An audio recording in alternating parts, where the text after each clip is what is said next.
The T Nation, thanks for tuning in to part 2 of this week's show, featuring PGA Tour Caddie and one of the most decorated players in the history of the state of Tennessee, and that is Kip Henley. Plus one of Golf Digest's best young teachers in America and one of the best U.S. kids coaches anywhere on the planet, and that's Eva Rogers. So sit back, relax, we're going to have a great time here over the next hour. Enjoy the show. Before we get started, I want to remind you about our friends over at 2 Under. 2 Under men's performance briefs are the unofficial underwear of the PGA, Ryder Cup, and President's Cup teams, and are sold in over 3,000 golf pro shops and golf specialty retailers nationwide. Ricky Fowler is their global ambassador, and over 50 other PGA, Korn Ferry, and Champions Tour players wear them. Just to mention a few, they are David Toms, Jerry Kelly, Justin Thomas, William McGirt, Scott McCarron, and Chris DeMarco. The Joey Pouch technology provides the ultimate male asset management, delivering maximum comfort from the tee box to the boardroom to the bedroom. Go to 2under.com to check out the bundle specials that offer substantial discounts for being a Next on the Tee listener. That's the number 2, UNDR.com. 2 Under, performance in your pants. Every January, PGA Tour Superstore pros meet every manufacturer, learn about the latest equipment, log thousands of hours of training, and together hit over 100,000 balls. All so they can get you the perfect fit. Okay, now back in making his 5th appearance with me here on the show is PGA Tour caddy Kip Henley. Let me remind you about Kip's background, and not only as a great caddy, but he is very undersold for the great player that he's been in and around the city of Chattanooga and the state of Tennessee. He's actually one of the most decorated players in the history of the state of Tennessee. He was a Chattanooga City Prep Champion and winner of the Ewing Watkins Award for being an outstanding junior golfer in the city. He played his college golf at the University of Tennessee at Chattanooga, where he lettered every year from 1979 to 1982. In the 81-82 season, Kip played in 4 tournaments. In those tournaments, he had a top 5, a top 10, finished second on the team with a scoring average of 76.10, and that top 5 was in the Southern Conference Championship. In 82, Kip was named All-Southern Conference, and that season he also had a top 20 finish at the Marshall Invitational. Kip has been a PGA Class A professional since 1988. He played out on the Hooters NGA Tour, the Korn Ferry Tour, and a few times out on the PGA Tour. He won the Tennessee Assistant Pro Championship, the Tennessee Section Championship 4 times, the Tennessee State Open twice, once as an amateur in 1982 and again as a professional 15 years later in 1997. He's been named Tennessee Player of the Year 5 times. He won the Golf Channel's Big Break 2 in 2004. He had back-to-back top 20s in the Tennessee Senior State Open in 2017 and 2018. Then last June, he drained a 20-footer from the fringe on the last hole to win the Tennessee Senior Open Championship. He's been a caddy on the PGA Tour for great players like Jason Bond, Garrett Willis, Stuart Sink, Vijay Singh, Austin Cook, Brian Gay, Boo Weekley. I could go on and on. In 2014, the Chattanooga newspaper, The Chattanoogan, ranked Kip the 8th best golfer of all time from the city. In 2017, they inducted him into the Chattanooga Sports Hall of Fame, and he should be in the Tennessee Sports Hall of Fame. I can't imagine what's keeping him out of that thing, and I couldn't be more honored. He is back with me again this week here on Next on the Tee. Hey, Kipper, how are you, my friend? What's up, my little buddy? How are you, man? I'm fantastic. You? I'm all right, yeah. Well, I gotta get you to leave that college career off my superlatives or whatever you call them. Good God, is that a terrible career in college? I was so stinking bad, man. I don't think. Look, if guys are out there finishing, in the top 3, top 5, top 10 in their college career, I don't think that's anything to be ashamed of.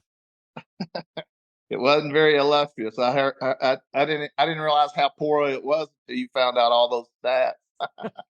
All right, so let's put that aside. Let's go back to last June when you won the Tennessee State Senior Open. You were a rare amateur to win that tournament. You were tied for second going into the last round. You're tied for the lead going to the last hole, and then you drain a winning putt from about 15 feet from just off the green. Tell us about that win. Well, first off, it's a huge upset for me to hang in there and beat those guys. The amateurs, I wasn't playing a whole lot of golf at the time. I was still caddying full time and had a week off and went up and played. Found something that kind of clicked in the practice round, and it worked for 2 more days. But for me to beat those amateurs in Tennessee golf, they're as good as golf professionals.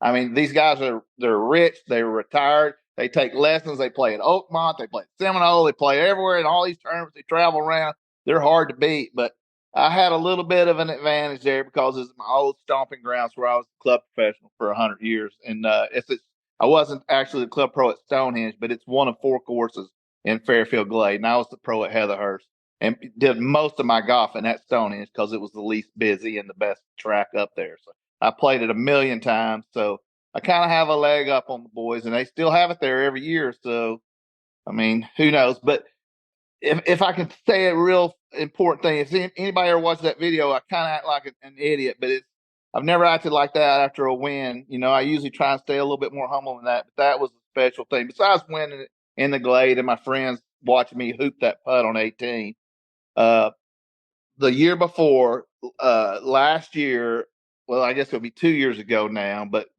about 6 months prior to that event, we lost the fellow who gave me my first assistant pro job at Dorchester, one of the other 4 golf courses in the Glade.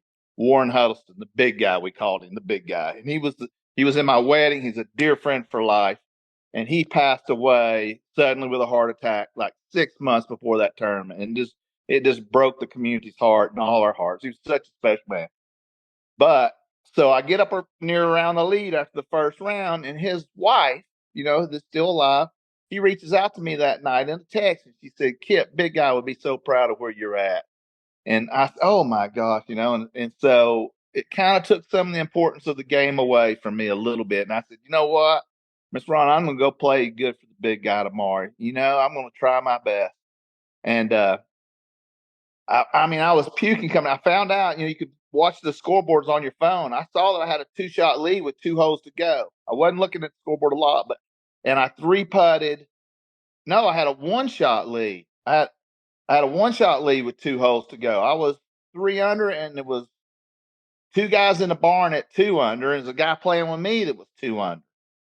And I 3-putted 17, just puked all over myself. I had like a 4-footer going straight up the hill for my par, and I yacked it up there hole high and tapped it in for a bogey. So now tied standing on 18 tee, and 18 is a bugger at Stoney. It's just a hard hole. Big lake in front, back right pin. And I sat there in that cart. We had a little bit of weight, and I said, "You know what? I am not going to throw this away, and I am not going to let these guys get me in a playoff. I said, I'm going to win this golf tournament." I tell myself, I'm winning this golf tournament right here. And I hit a pure shot off the tee right down in front of the water, and I nailed an 8-iron as flush as it could be. And I mean, it could have got kicked close, but it kind of skipped into the back fringe. And like you said, I had about a 15, 20 footer with about 2.5 feet of break in it. And I looked up behind the green. All my friends were standing up there, and a lot of the guys watching, trying to see how they're going to finish. And one of my old assistant pros, who's now is Jeff Houston, who's now the director of golf up there, who was dear friends with the big guy as well. And I looked up at him and I said, "Let's make one for the big guy, Jeff." And I turned around, and a couple seconds later, I hit that putt, and I thought I'd hit it high. And I swear at the last second, I mean, big guy yanked that thing down the hill. I thought I hit too much break. It yanked it down the hill, and it just peeled right in that right edge. And that when I scream up and I hold my hand up into the air, I yell, "Big guy!" There people thought I was talking about God, and I acknowledge God, but that was for the big guy in heaven, and that's why I acted like an idiot. Threw my hat and let out a big old whoop whoop and whatever I did. And then I had to apologize to the boys. So that was one of my most special, if not it was one of the most special wins I ever had in my career. Why'd you That's have a to long story. That's a great story.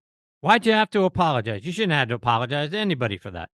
Well, one thing, the guy I was paired with, he's 2 under, so he's tied for second. He had like an 8-footer to go yet. He still had work to do, and I like an idiot, and I throw my hat, and then I said, "Oh my God, guys, I'm sorry, I knocked those in," and he did. And he finished one of the 3 guys, so I ended up beating him by a shot. And we call him Little Gibby. It's Gibby Gilbert, not the tour player's son. And Little Gibby he plays a lot of senior tour events and had Corn Ferry status a lot in his career, but he was one of the guys that was in there at 200, and I sure didn't want to go in no playoff with that cat because he's way better at the game than me. I got lucky and he played poorly on the first round, and then he won the medal on the second round, and he was one of the guys that finished tied for second with the other two golf professionals.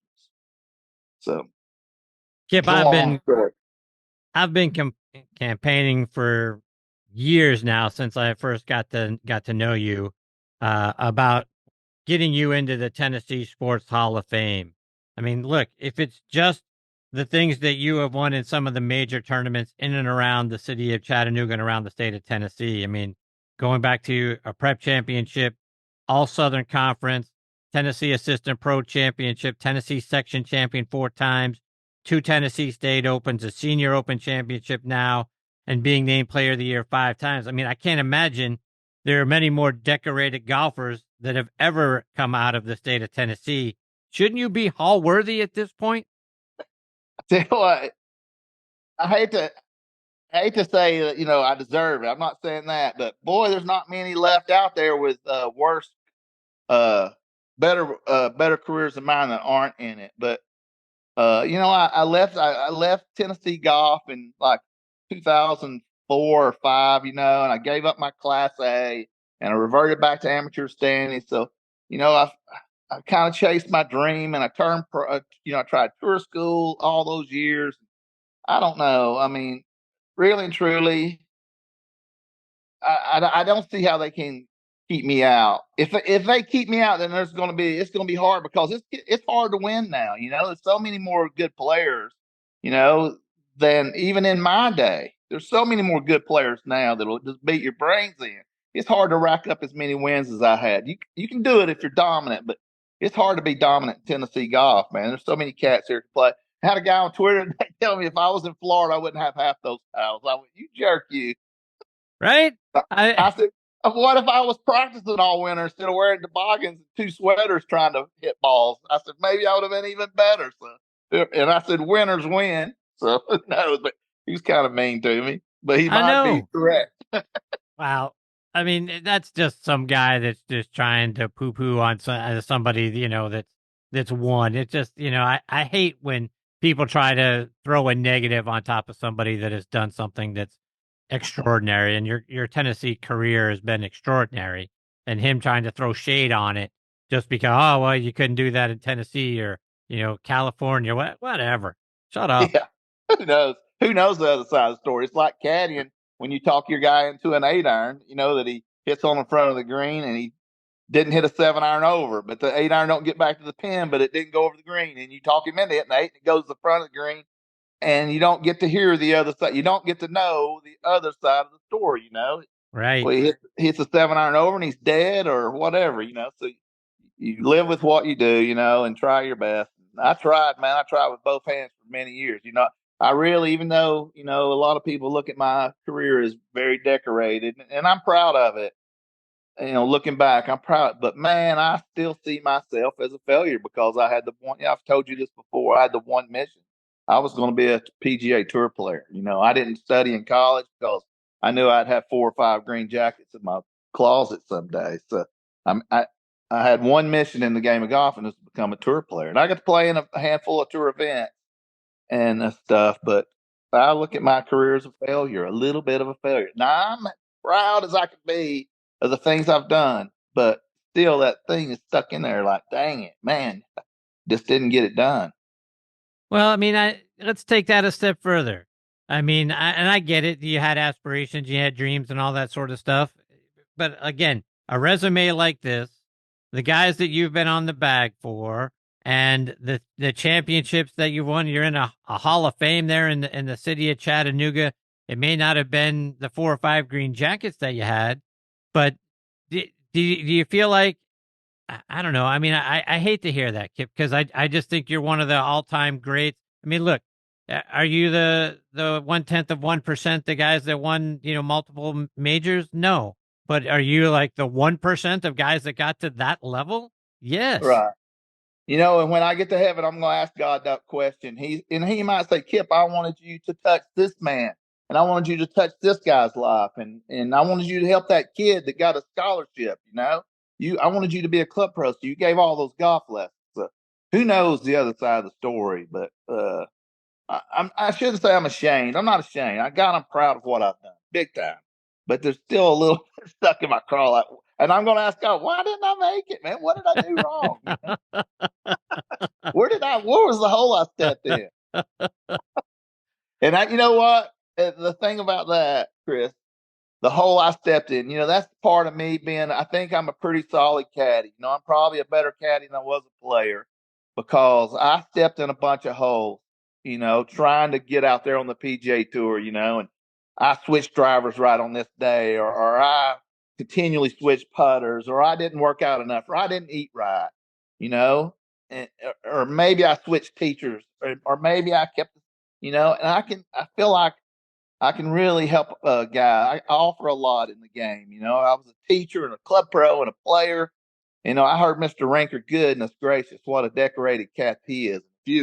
I mean, what an honor it'd be to get a lesson from that cat, because he's teaching now. So he knows, just because you're a tour player, that don't mean you're a good teacher. Trust me. I don't care how much you know about the golf swing.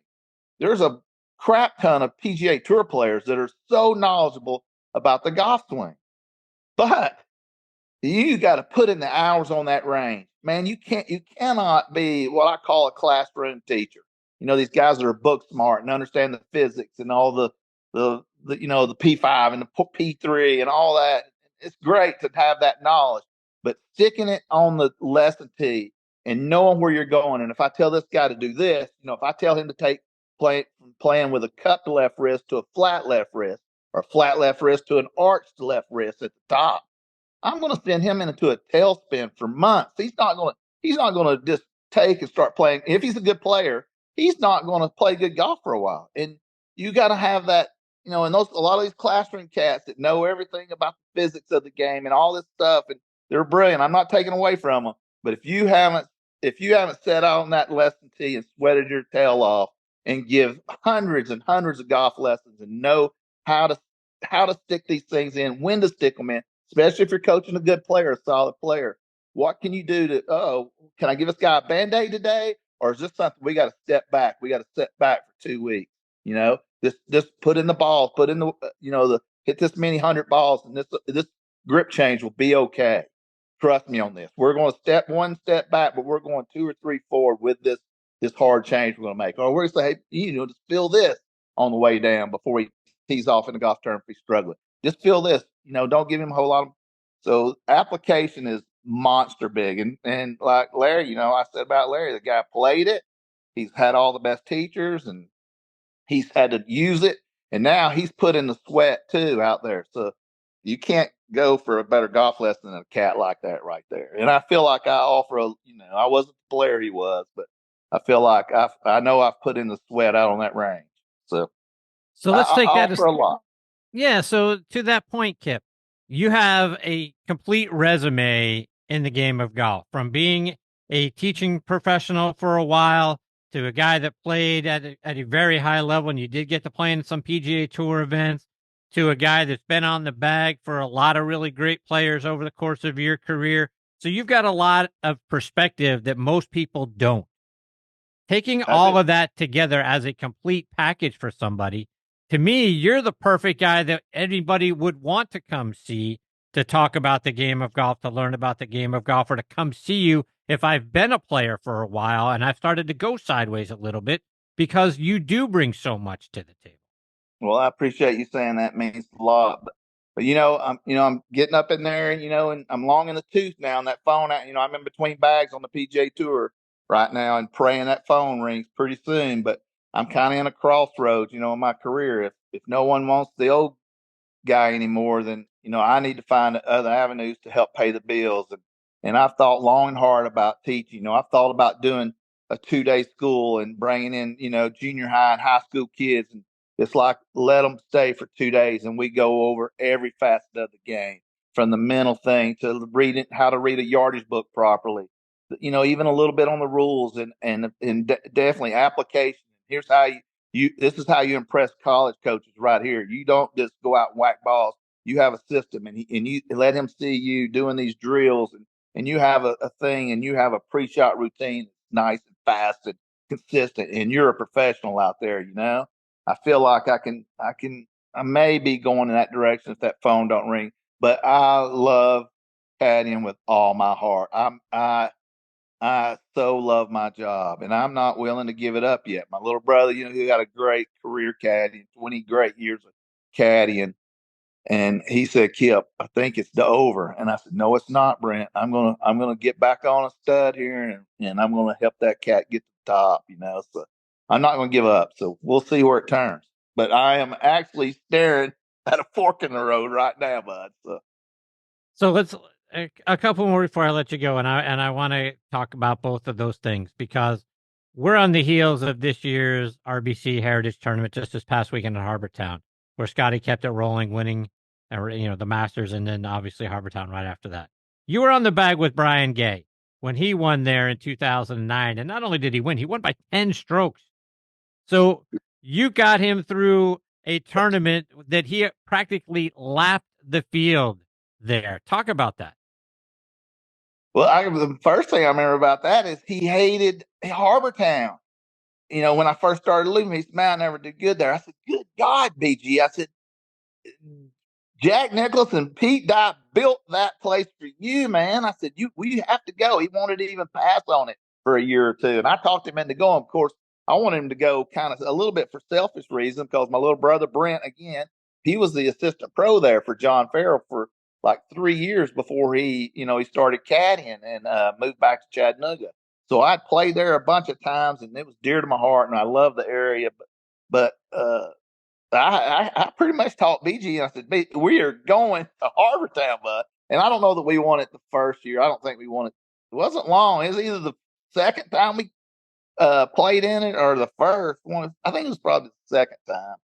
But I mean, to get that, you said I got him around. That guy is one of the greatest players that ever played the game. One of the greatest short game, one of the straightest hitters, and one of the best wedges and pitches and putters of whoever took in the air. So, I mean, maybe I had a tiny bit to, maybe it only won by 9 without me, but who knows? Well, you got him to go. I mean, that's what I'm saying. You got him to go there and play the golf tournament. It wasn't for you. He may have never played there.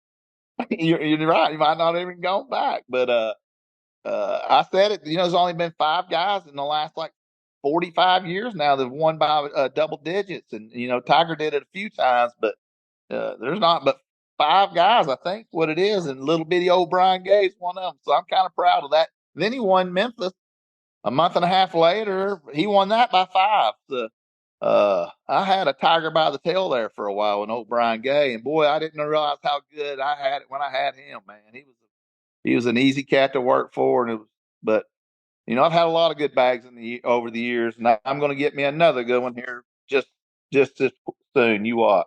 I know it. I hope so. I one more, and you talked about this about some guys that are book smart and know all the physics and that sort of thing, and then you mentioned the word application, because one of the great things that I think you can bring to any player at any level is being out on the golf course and be able to apply the things that they know how to do mechanically with what you know about what needs to happen in a given moment in a golf tournament, because there's a whole difference between hitting really good shots out on the driving range and hitting good shots when you're playing with your buddies at your country club. And it's a whole different thing when you're out on tour. So being able to apply, what do I need to do when it's the 71st hole and I have a 1-stroke lead going into the final 2 holes? How do I need to play this? How do I need to handle a certain situation? And those are the things that you can bring to somebody. Talk about that.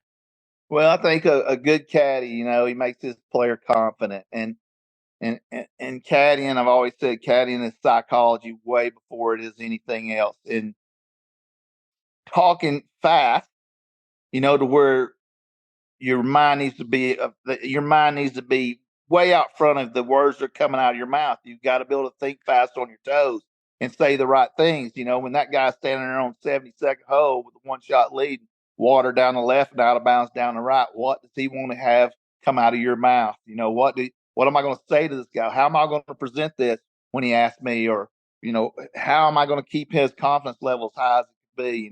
I always like to say, I want a guy working for me that knows what it's like to play when your hand's shaking and your heart's pounding through your chest, and you find a way to get it done. And I've learned through all my years of planning, I played in hundreds and hundreds and hundreds of golf tournaments, and I've found a way to win. And me winning that Senior State Open this year, it proved to me, beating these cats that play golf all the time, it proved to me that my winning thoughts coming down the stretch and how to get it done when when you're nervous, it works. And it's the same mental process it takes to win the Masters. I'm sure it is. It's the same mental process it takes to win Hilton Head. So, it's a different level, but the process does not change. The thoughts that go through your head and how to apply them do not change. It's the same thing. And I feel like I can help cats win golf tournaments. I've been lucky. So. Kipper, before I let you go, let our listeners know, how can they stay up to date with all the great things that you're out there doing, and whatever road you decide to go down? How can we stay up with that, whether it's following you online or it's on social media? I'm pretty much I dominate Twitter. I have I think almost 50,000 followers on Twitter, and it's my outlet. I've used it as a way to interact on the road, and when I'm sitting in the hotels, for months at a time by myself, it kind of gives me an outlet to interact. And I think a few of the tour players would be afraid of me with my Twitter game, but I've always said if anybody ever wanted me to cut it off, keep my job or to have a job, I'd cut it off in 2 seconds. My job's the most important thing. But a lot of great things have come to me from Twitter, and a lot of great friends have come to me from Twitter. So many great friends have come to me off of Twitter, and I enjoy it. That's just Kip Henley on Twitter. So I don't know how to tell you to find it, but it's just Kip Henley. You can find it. Just look up Old Fat Caddie or something. You can find me. Kip, I can't thank you enough for taking time out of your night to come back and be a part of the show. It's always so much fun when you're a part of the show. You're fantastic, my friend, and just, I think, undersold as a great player. And if the Tennessee Sports Hall of Fame doesn't hurry up and get you in there, I think it's a travesty. I think you should have already been. I'll send you that number, little buddy. You call. I'm kidding. Always an honor to be on your show, dude. You're always the most prepared cat that's ever had me on any golf show. I like you find these stats that I didn't know I was so bad at these things, but I'm kidding. You're always prepared. You have good questions. It's an honor to be on here with you, little buddy. I appreciate you, Kip. All the best to you and your family, my friend. I hope we get the privilege of catching up with you again soon. Back at you. Peace and love. All right, right back at you. See you, Kip. Bye-bye. That is the great Kip Henley, folks, and they just don't come better. I love that guy. He is very undersold, underappreciated, however you want to look at it, as a player. He's a fantastic caddy. He's been on some of the great bags in the history of the game. He was on VJ's bag at the Masters, for crying out loud. He's been, with Boo Weekley, and we mentioned Brian Gay and Stuart Sink and Grayson Murray and the guys that need a really quality caddy. I hope guys are listening, playing out on whether it's the Korn Ferry, the PGA, or the Champions Tour. You need to go get yourself Kip Henley. The guy's going to make you infinitely better out there, and you're going to have a lot more fun. Oh, by the way, playing your rounds of golf when Kip is carrying the bag for you. But the Tennessee Sports Hall of Fame absolutely needs to get this guy in their hall. He has definitely earned it. Okay, coming up next is going to be one of Golf Digest's best young teachers in America and one of the best U.S. kids coaches as well, and that is Eva Rogers. Before I get to Eva, let's talk about our friends over at Squares Golf. And folks, do you sway and you're off balance in your golf swing? You know what? It could be your shoes. A golf shoe needs structure to provide stability and reduce sway. How can you tell if your shoes lack structure and are hurting your game? If you can hold your shoes by the toe and heel and twist it, toss it. Squares was designed for the perfect balance of structure and comfort. Isn't it time you tried Squares? Try the new Speedbolt at squares.com. That's SQAIRZ.com. Frustrated with your golf game? Imagine playing with total confidence. Join me, LPGA Pro and golf mindset expert Debbie O'Connell, for my Conquer Your Golf Mind Challenge. Bill cuts 6 strokes, and Lori is club champion. What's your goal? Click the link or text NEXT to 727-339-0106. Use code NEXT for $20 off. Your tee time for transformation is now. Will you take the shot?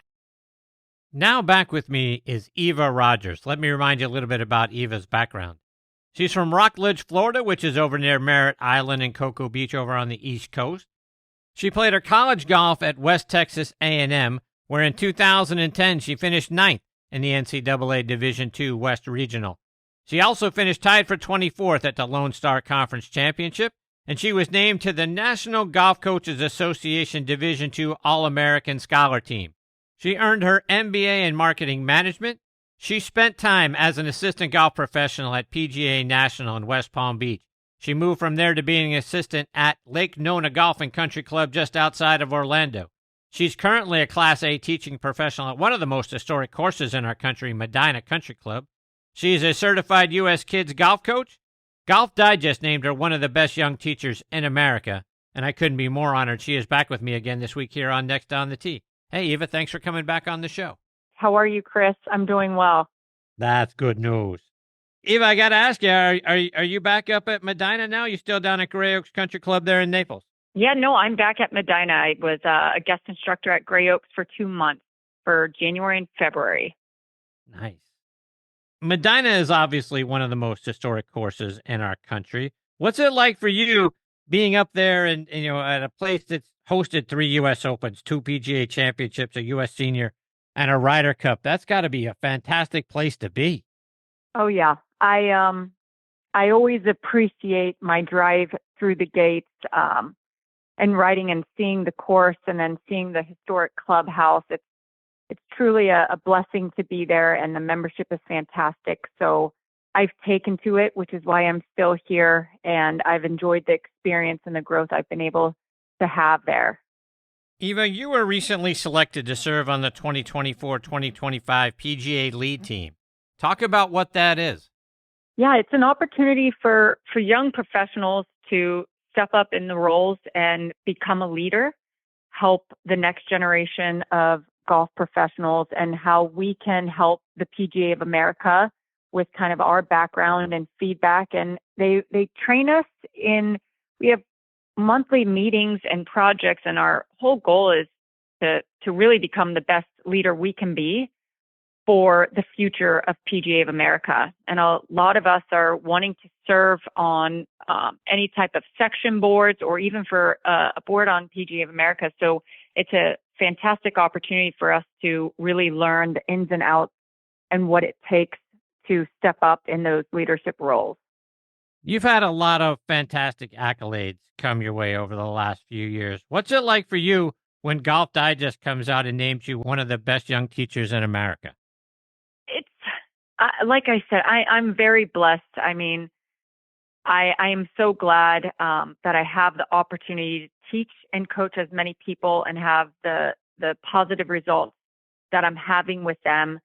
I mean, it's sometimes people are always like, oh, you were in the magazines. And I'm like, yeah, but, I'm just a normal person, just I love my job.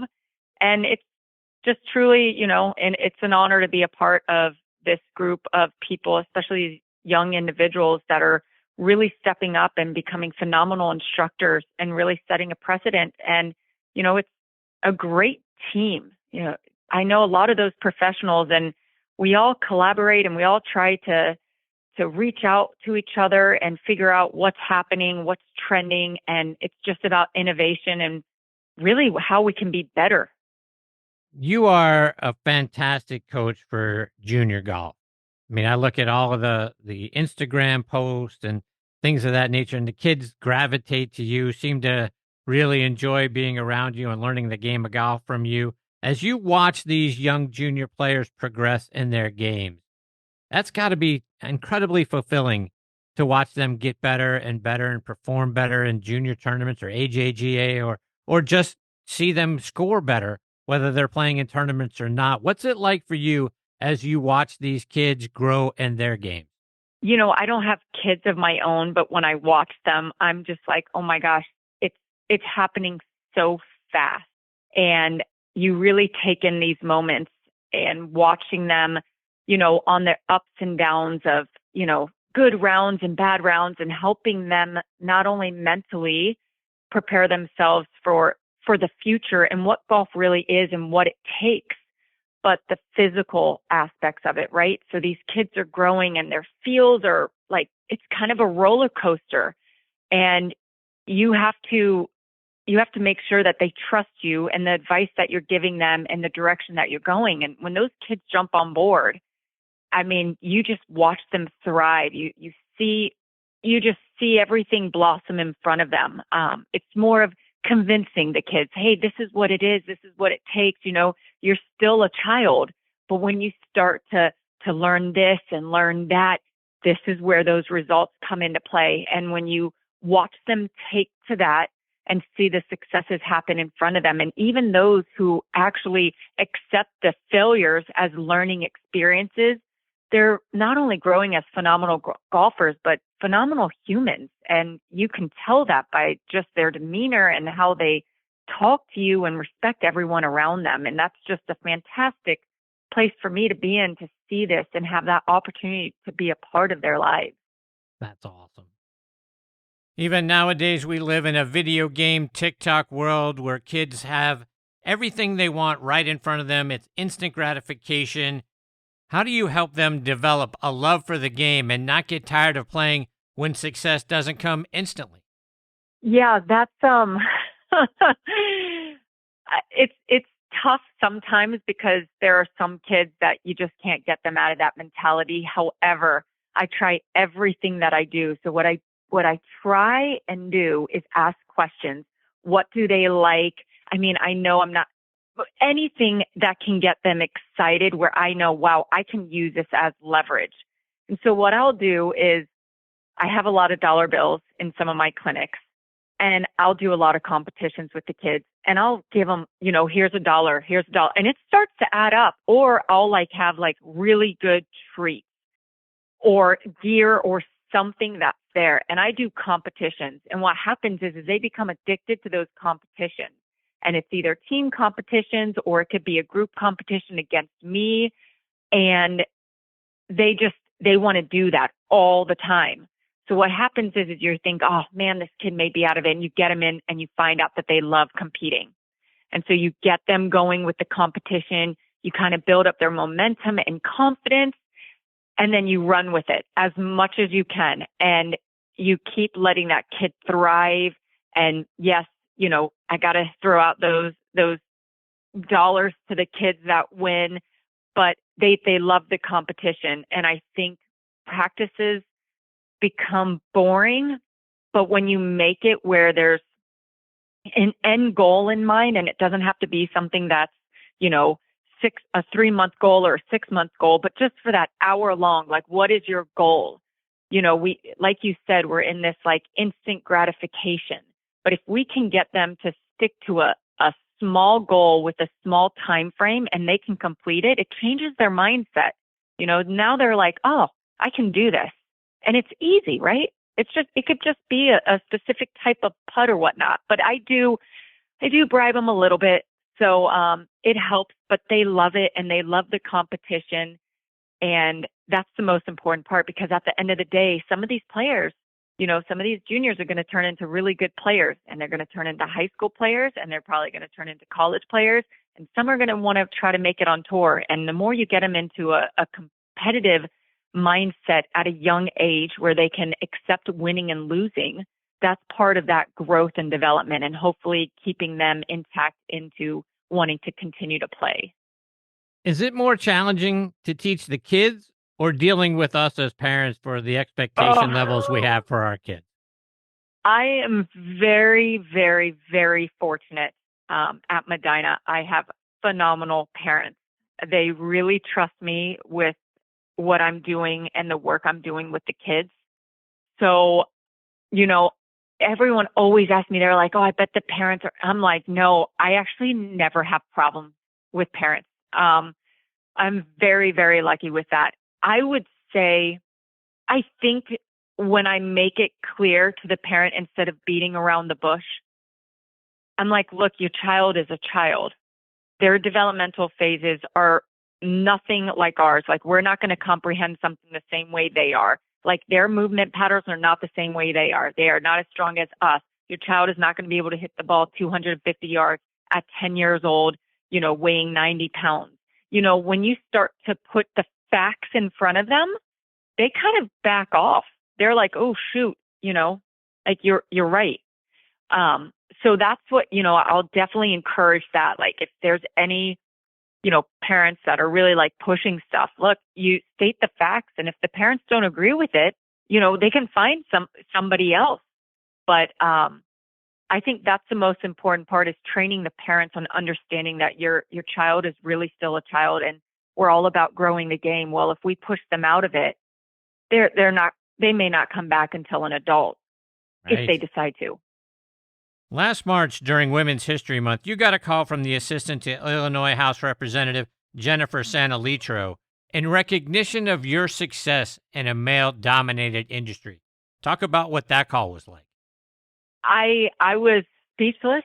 I was very honored for that phone call. Like anything, we have about 30,000 PGA members right now, and we have very little women in this industry now. And I think when I received that phone call, it was really touching, but it also solidified my push and drive to go and beat through any barriers that are in my way.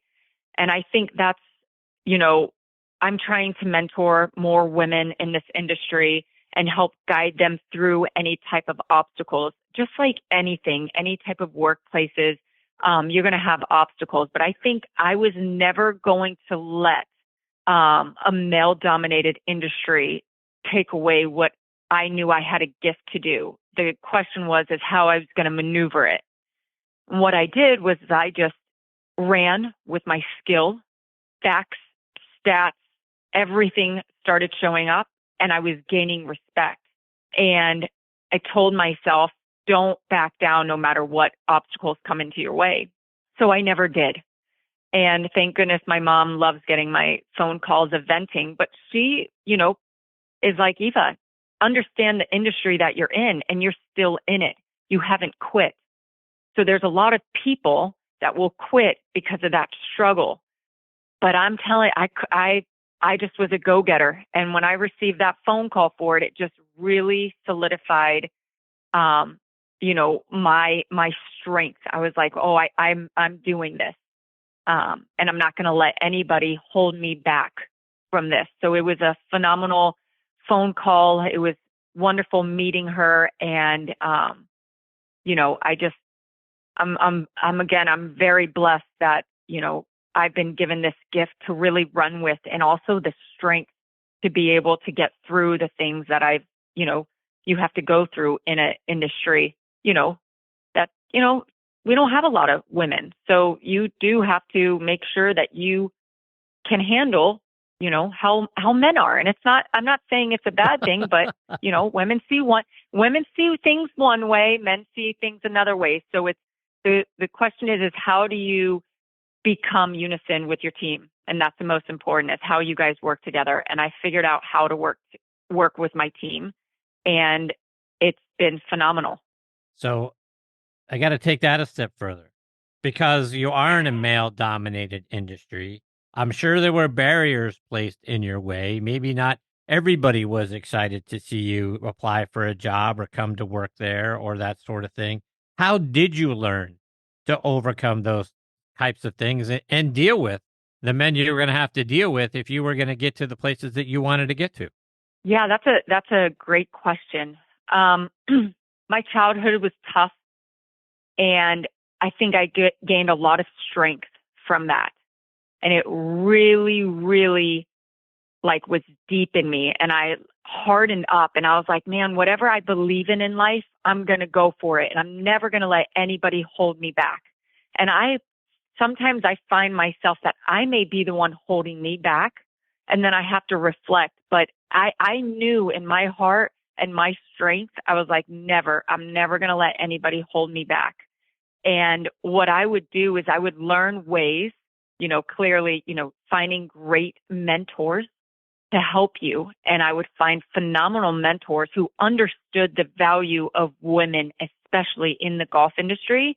And they would help guide me. They would help change my thought process behind something or how to communicate it. And when you find those mentors that appreciate and understand that value, your mindset completely changes.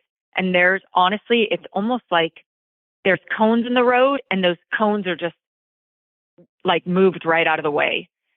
So, anybody who can find a mentor that is, really good at helping push the agenda and giving you that confidence is so important. And I've had so many of them. So that's helped me dramatically being in the male-dominated industry. Do you mind sharing who are some of the mentors that you went to? Who are some of the people that really helped you get to where you are? Yeah, Jeff Smith, somebody recently that I've been able to speak to. When I was at Lake Nona, Annika became a good friend of mine, and she also helped me. And Emma Stenson, which is Henrik Stenson's wife, she would help me a lot. And Lori Kane. So I had a lot of mentors at Lake Nona, and, of course, very strong women. And they made me run. Don't run away from anything. You just go. So I was very, I was very lucky to have those individuals with the, prestige and the knowledge that they have, to really push me and make sure that I didn't let anybody, or any type of situation hold me back, and to stick to what I believed in and what was right. And, again, do what I'm good at. Jeff Smith is fantastic, by the way. One of my favorites. So good for you. Oh, yes. He's awesome. Yes, he is. Eva, just a couple more before I let you go, but let's talk about goals. Where would you like to go? Where in your journey are you trying to ultimately get to? I'm going to be honest with you. I am so busy at Medina. It's so hard to think about sometimes, because I used to think, I need to be at an academy. But to be honest with you, I want to become smarter in the golf industry. I want to know the ins and outs of golf swings, what's trending, what's not good. And I feel like my expertise behind that and the continuing education that I do, I think it's going to kind of place me somewhere where, in the future, I would love to be, somewhere on the East Coast again one day. But right now I'm building up a huge clientele at Medina, and we're doing phenomenal. We have, 130 kids, 8 and up in our juniors, and we have about 75 kids between 4 and 7 that I coach during the summer times, and then our regular members. But I mean, right now I'm just thriving and loving where I am, and I haven't really looked too much into much of the future, except more of becoming more knowledgeable, because knowledge takes you places, and it can take you places that you never thought were probably possible. So I'm just trying to take in every opportunity to learn from the best, surround myself with the best. And to be honest, I think those are where those opportunities start to show up in front of you that you never thought were there. Let's switch gears a little bit, because I want to get your thought. We're witnessing a historic run by Nelly Korda out on the LPGA Tour. 5 wins in a row, including a major last Sunday. What are your thoughts? How do you feel about what we're seeing from her? I mean, I don't even know if she feels like she's in her body playing right now, because that is incredible. Same thing with Scheffler. It's incredible. And what she's doing for this sport is just so awesome to see. I mean, work ethic is everything. That girl probably grinds like crazy, and she probably has such a great mentality of life and how to balance some things out. And she's on a roll. And again, I don't even know if she feels like she's in her own body when she's playing, because she's lights out. It's just incredible to watch. It's incredible for anybody to watch. And I use her a lot for videos, and she's just so at ease and peace. It's just kind of like an angelic move that she just makes in her golf swing. And when you can swing like that repeatedly, you can be successful repeatedly. And that's what I see is a repeat swing, repeat scores, repeat wins. Eva, I got to get a playing lesson from you before I let you go. And for those of us that struggle with the in-between pitch shot, that 40 to 60-yard range, walk us through club selection, ball position, setup that we can go out there and try to execute that shot successfully the majority of the time. Yeah, well, the number one thing you don't want to do is not move your body. We want to make sure we're always athletically letting our body move. And it's talked about a lot nowadays. You know, let your lower body rotate, let your chest rotate. When you're hitting anywhere but from 40 to 60 yards, number one, know your distances on your wedges. A lot of people, when I put them on TrackMan, they're like, oh, I hit this club this. 90% of them are incorrect. The best players know their distances. They know their carry and probably how much they're going to roll it out depending on the shot shape they're putting on it. So number one, figure out your distances. Number two, I love my 54-degree wedge. If you have a 56-degree wedge, you can hit low, mid, high shots with that. You could think to yourself, oh, I want something to be a little lower. I always like to tell people kind of do it like three ways. I know Tiger back in the day, he always talked about how he did a drill called 9, and it was, low trajectory, mid trajectory, high trajectory, and it was low fade, mid fade, high fade, center, and then draws. What I do with my students is I have them hit low, mid, high with their wedges. So low, I would say you could grab a pitching wedge. You could do an 8-iron, 9-iron if you want, but I like pitching wedges. I like to feel a little bit of that pop off the face. So you could take the club head back, basically knee height to knee height would be the low shot. You could do hip height to hip height. That would be medium. And then high could be like a sternum to sternum. So basically whatever you do going back, you're going to mirror going through in the follow through. However, you have to make sure you move your body. I see and hear so many people say, oh, I didn't keep my head down. And when I show them on video, their head is so far down, that club has already finished before their head looked up at the target.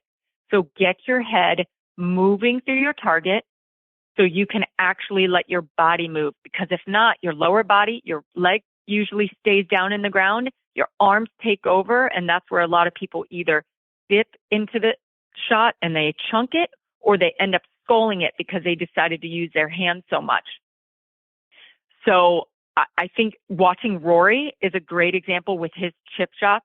He does a phenomenal job. Less is more. The more you use your hands, the more you use your wrists, the more error you have, that's going to happen. The more you move your body as almost a one-piece movement, going back and through mirroring the same positions, you'll gain a little more consistency. And ultimately, we want repeatability. So if you can repeat your movement more as a whole piece, that's more consistent than you moving your hand at this angle, this speed, your arms bending here, your leg has stopped here, your head position hasn't moved, your chest is still looking down. There's too much happening, and that's going to lead to errors. So grab a more forgiving club. Make sure you know your distances with different types of launches you like. Always figure out, do you like a high ball, mid ball, or a low trajectory ball? If you don't know what ball you like, you're going to struggle out on the golf course. So figure out what you like to see going towards the green and move more as one piece rather than 30. Sounds like solid advice. Thank you so much for sharing that. I think that's going to help a lot of people out. Eva, before I let you go, let us know, how can we stay up to date with all the great things you're out there doing, whether we're following you online or we're doing it on social media? yeah, you can follow me at Eva Rogers _golf, or I'm, pretty active on LinkedIn as well. So anything, or anybody can reach out. They have your information. They can find my information through that. Well, Eva, I can't thank you enough for coming back for a third time and being a part of the show. Always learn a lot and always gain an even greater sense of what a fantastic instructor you are and the great things that you're doing inside of our game, becoming a leader, doing the great things in junior golf, and then also for the members there out at Medina. You're a treasure, and I can't thank you enough for being a part of this week's show. Thank you so much, Chris. It's a pleasure. Take care, Eva. All the best in your family. I look forward to catching up with you again soon. Thanks. Bye. Bye. That is the great Eva Rogers, folks. And again, Eva Rogers _golf is where you're going to be able to follow her out there on social media, on Instagram. Check her out and make sure you're following her on there because she is doing so many wonderful things inside of our game. You want to talk about somebody growing the game. I mean, you look at the junior players that she has, they all gravitate to her because she makes the game so much fun. Again, straight shooter with the parents. Like, look, this is a kid. And I think that's part of the thing that we are missing in junior golf is letting kids be kids. Us as parents, we want to throw our level of expectation on there. And then I always get a kick out of the parent that thinks that they know more than the instructor. Like, no, they should do this. No, they should do that. I mean, let the instructor instruct, but let the kids be kids and let them learn and have fun. And don't put your level of expectation on them because they're watching us, right? If you get them out there, whether they're playing, just with their friends out on the course or they start to play in AJGA events and that sort of thing, when they hit a shot, they're looking at us to make sure that we are not down on them. Let them play. Let them have fun, whatever they're doing. And encourage your kids and kind of stay out of the way and just encourage them and let them have fun inside the game. That's how we can help grow the game. And then people like Eva are coming along and making it fun and making it a game that they want to come back and learn. We got to keep them, right? Part of the problem is in this TikTok world, kids have so many other distractions and social media for themselves and video games and all those sort of things that are sort of pulling them in one direction. We want to keep them when we get them out there playing. And someone like Eva is one of the great people that's out there doing that in lots of different creative ways and the things that she talked about during the course of the conversation. Whatever it is in competition that she's doing to get the kids to want to beat her, beat the other kids, or win a prize or win a tchotchke, whatever it is. But we need more people like Eva in our game. It's so great to be able to have her on the show again tonight for a third time. And we'll try to stay close and have her come back on the show again soon. Being out there in Medina is a wonderful thing, too. What a great golf course for her to be out there playing on, teaching on, and then interacting with those great members. So kudos to her. We'll get her back on the show again soon. All right, my friends, it is time for me to put a bow on this edition of Next on the Tee. My sincere thanks to 4 great guests for joining me this week. Tom Patry, Larry Rinker, Kip Henley, and Eva Rogers. Fantastic. I hope you enjoyed them as much as I did. Scheduled to join me next week are Champions Tour Pro Clark Dennis will be back. Erie Sports Hall of Famer and 1997 Ryder Cup assistant captain Dennis Sadisher will make his next On the Tee debut. And shout out to Bill Mallon for getting me hooked up with Dennis. Really looking forward to having him as part of the show. Former Detroit Lions and Dallas Cowboys Pro Bowl kicker Eddie Murray will be joining me. And Eddie's a fantastic golfer. Had him over on our show on Thursday Night Tailgate for several years. Really looking forward to talking a little bit of golf with Eddie.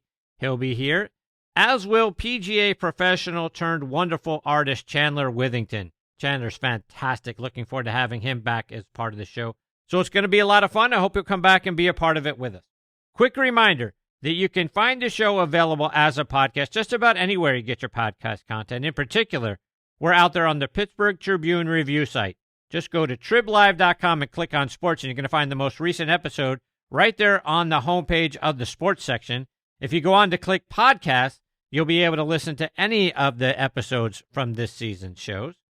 You can also find the show available on great sites like Good Pods, Apple Podcasts, Spotify, Amazon Music, Audio Boom, and Player.fm. And as I always say, thanks to the folks over at Good Pods for making this show one of the recommended podcasts. So please download their free app and stream your favorite podcast right there on your favorite device. But as always, most of all, my sincere thanks go out to all of you for being the greatest supporters in the history of podcasts. I appreciate each and every one of you so very much. Until next week, hit 'em straight, my friends.